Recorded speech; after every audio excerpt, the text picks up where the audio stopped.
Aujourd'hui, on parle de Katana, de la progression qu'elle a fait sur ces 8 dernières années et du bon chiffre de cette année 2023. Katana, progression de 21% du résultat net annuel. Katana Group publie un résultat net part du groupe en progression de 21% à 19,3 millions d'euros au titre de son exercice 2022-2023, ainsi qu'un résultat opérationnel de 25,6 millions contre 23,8 millions auparavant. À 207,3 millions d'euros, le chiffre d'affaires du fabricant de navires de plaisance a augmenté de 39%, ce qui, après une croissance de 46% en 2021-2022, lui a permis de doubler sa taille en 2 ans et de renforcer significativement sa position dans son marché. Un dividende de 0,15 € par action sera proposé à la prochaine Assemblée Générale du 29 février. Nous disposons encore de nombreux leviers de croissance sur lesquels nous allons nous concentrer dans les prochains mois, affirme le PDG Aurélien Poncin. Alors, deux nouvelles, celle-ci moyenne, je trouve que l'entreprise est encore trop petite pour commencer à verser un dividende.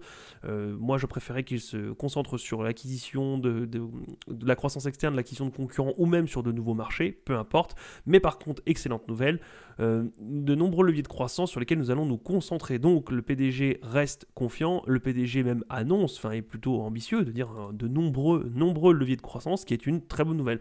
À savoir si c'est la communication ou si le PDG est fiable, mais si c'est le cas, parce qu'on ne va pas commencer à douter de tout, si c'est sont de nombreux leviers de croissance, c'est une très bonne nouvelle. Donc moyenne nouvelle et très bonne nouvelle, moi je suis pour. Si on regarde les résultats, le chiffre d'affaires est en constante augmentation avec effectivement une bonne croissance relativement récente. On voit bien que entre la 2014 et 2017-2018, on avait une progression mais relativement sensible, de 36 à 42, ce qui est toujours 10 à 20%, 20% de prix en quelques années, mais là on a une croissance vraiment phénoménale, on arrive à 207 millions contre 42 entre 2017 et 2023, donc très bonne chose, des nouvelles parts de marché, c'est très bien. Au niveau du résultat net, alors forcément si le chiffre d'affaires est en constante augmentation et que les marges restent stables, on a un résultat net qui suit, attention on était en perte mais ça c'est normal, on est au début d'un marché, il faut faire ses preuves, il faut faire son trou, donc les premières années souvent on n'est pas rentable et au moment où ça décolle, ça y est, c'est parti, donc 19 millions 3, c'est pas mal du tout. Au niveau des marges, les marges étaient, comme on disait, négatives, forcément il faut faire son trou, 3%, 6% des marges qui restent relativement fines, mais on commence à optimiser et on arrive à 11 ou voire presque 14% de résultat net. On redescend un petit peu, j'aimerais bien qu'on reste aux alentours des 10% et pas descendre plus bas, puisque comme derrière, moins on a de marge, moins on a de marge de manœuvre, et si jamais il y a un petit problème au niveau du business, que ce soit la récession, des achats à faire, peu importe, de l'investissement, derrière ça va venir ponctionner, et si déjà on n'a pas des marges nettes phénoménales, même si techniquement ça veut tout rien dire, puisque dans le résultat net on peut mettre pas mal de choses, mais globalement quand même un business qui a 30-40% de marge nette et normalement, de manière générale, il y aura toujours des exceptions, mais globalement est quand même plus stable et plus serein qu'un business où il y a 2% de marge nette. Si on regarde au niveau du nombre d'actions en circulation, moyenne nouvelle, on est en dilution forte pour l'actionnaire, enfin forte, on a quand même 10-20% de dilution. On était passé de 24 millions à 30 millions, ce qui n'est pas énormissime en soi, mais ça reste une dilution et il ne faudrait pas que ça continue. Alors, si c'était pour faire de l'acquisition externe ou même pour investir, pourquoi pas. Si c'était une fois pour se lancer, c'est ce qui a permis de sortir et d'être une entreprise rentable, ok, pourquoi pas. Mais ce que j'aimerais voir, c'est que du coup, ça reste stable, voire que ça diminue. Mais globalement, ce n'est pas la priorité de l'entreprise, elle est encore très petite, donc peut-être pas un rachat d'actions immédiat. Elle devrait se concentrer sur la croissance, mais éviter la dilution dans la mesure du possible. Si on passe au screener 2, on a un rocher qui est relativement bon. Alors forcément au tout début non, on n'était pas rentable, on faisait son trou comme on disait, mais là 11%, 33%, 32%, c'est très très bien. Surtout sur une société comme celle-ci, puisqu'on a quand même pas mal de matières physiques. On vend des bateaux de plaisance, donc il y a quand même pas mal, les 3/4 du business sont quand même situés sur un bateau, donc il faut bien fournir le bateau. Évidemment, il y a forcément des services associés qui, eux, ont une marge plus importante, mais globalement, 30% de ROCE, c'est vraiment un bon chiffre dans ce secteur. Au niveau des free cash flow, aussi en constante augmentation. Alors ici, on était dans le négatif, ce qui est logique, mais on était à 2 millions, 1 million, 4 millions, et là, on arrive à 32 millions. Si on continue à conserver cette croissance, c'est très très bien, et on pourrait d'ici quelques années avoir une super belle société, même si elle l'est déjà, mais on pourrait enfoncer le clou et assurer la position et continuer à gagner beaucoup d'argent. Au niveau du price to free cash flow, logique, une société qui a un bon rocher, qui gère plutôt bien ses finances, qui a des bonnes marges et qui continue à faire grossir son free cash flow, forcément ça se paye. Donc voilà, un price to free cash flow de 22, c'est un tout petit peu cher pour moi, mais je comprends le pourquoi du comment, je comprends que la qualité ça se paye. Et voilà, j'aimerais bien attendre que ça redescende un petit peu si jamais on a une petite crise, une petite récession, que des fois les marchés descendent et que ça fait absolument tout plier. Je l'attendrai vers les 14-15. Ça serait vraiment pas mal, mais en attendant, c'est une bonne société.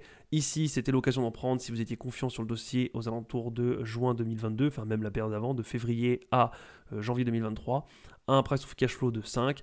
Alors à ce moment-là, il y avait quelques doutes, mais globalement, on a redressé la barre, tout va très bien. Si on passe sur le screener 3, le PER, on a un PER de 10. Alors je vais zoomer un petit peu pour voir les A. Si on a, donc on a un PER de 10, ce qui est un des PER les plus bas qu'on ait vu, parce qu'on voit bien qu'on était bien plus haut avant, et on est sur les plus bas, donc pareil, j'attends un petit peu moins, puisque je voudrais sécuriser, puisque pour moi les bateaux de plaisance, attention, ça peut aussi subir la crise, même si derrière il faut être un petit peu aisé pour acheter des bateaux, mais globalement, c'est pas non plus du ultra haut de gamme, donc ça... S'il y a une récession, ça peut aussi toucher les personnes qui sont moyennement aisées et je ne douterai pas qu'on puisse avoir un chiffre d'affaires qui diminue un petit peu et avec un PER du coup qui descend un peu aussi. Enfin, le PER augmenterait, mais comme le marché anticipe toujours, il se pourrait que le PER descende un petit temps. Au niveau de la dette, on avait de la dette et on accumule de la trésorerie et finalement c'est une très bonne chose puisque on a de la trésorerie, on a du cash ou des placements à court terme, ce qui est une très bonne chose. On a les capitaux propres qui augmentent aussi de manière très rapide. On était stabilisé à 14, 15, 12 millions et on monte à 72, ce qui est une très bonne chose. Et au niveau de la capitalisation, sans surprise, on monte fortement. Alors la capitalisation boursière, je la regarde en entier puisque elle, du coup, elle ne tient pas compte, enfin, elle prend en compte, donc elle enlève la dilution. Donc c'est bien la capitalisation totale de la société, peu importe le nombre d'actions qui ont été émises ou rachetées. Dans tous les cas, la société capitalise bien plus cher et est en croissance qu'à ses débuts. Donc très bonne nouvelle aussi, Katana reste une bonne société. À voir si maintenant vous pensez que la société peut avoir des mauvais jours, si elle peut descendre. À voir si les perspectives sont plutôt bonnes, puisqu'on peut avoir une bonne société avec le vent dans le dos. Si derrière, ça commence à se restreindre au niveau du chiffre d'affaires, au niveau du carnet de commande, une bonne société peut tout de suite passer dans des moments difficiles et devenir une entreprise moyenne. Donc, à vous de voir. On a la photo à ce moment précis aujourd'hui où on a une bonne société dans un plutôt bon secteur, qui a des bons chiffres, ma foi, vraiment pas mal du tout, qui accumule de la trésorerie et qui continue à avoir des bonnes marges. Mais attention, ce qui compte pour l'investisseur, c'est l'avenir, c'est savoir si on va continuer sur la même lancée, si on va accélérer, ce qui serait une très bonne chose, ou si on va ralentir, voire fortement freiner. Et c'est toute la question que vous devez vous poser. Quelles sont les perspectives de gains et comment la société peut y faire face, voire même utiliser l'environnement à son avantage. Je vous encourage donc à lire les rapports financiers, écouter les conférences calls, suivre le PDG et vous faire votre propre avis. C'est tout pour aujourd'hui. Je vous dis à la prochaine. Salut!